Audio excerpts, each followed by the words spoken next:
The first topic is home. This corresponds between the book and the documentary, the Canary Effect, in the way that the Indians have lived in the reservations for hundreds of years, so they feel very connected to the place, and it's their homeland.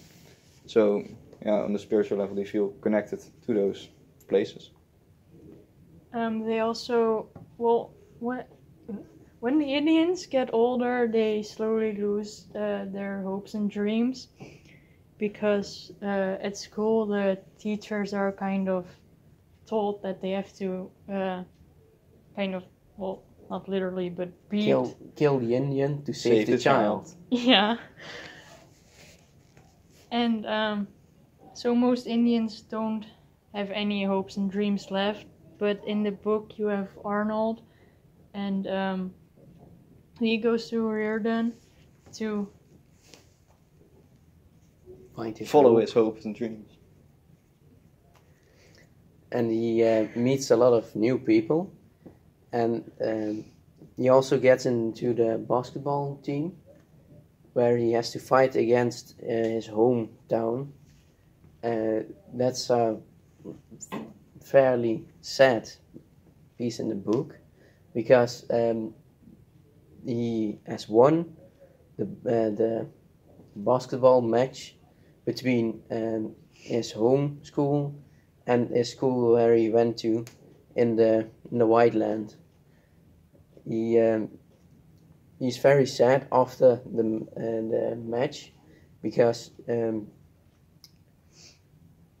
the people from his hometown get very angry at him for leaving home, betraying him, and therefore betraying him.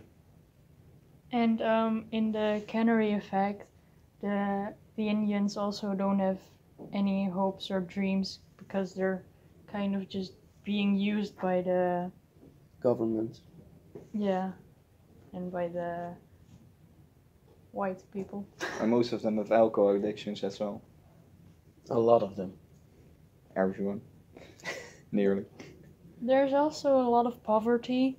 Like in the book, they live in a reservation, but the people outside of the reservation, they think that the Indians are quite rich because of the casino, but in actuality they're not. They're really poor. Because they spend almost all their money on alcoholic drinks and just trying to not live while living.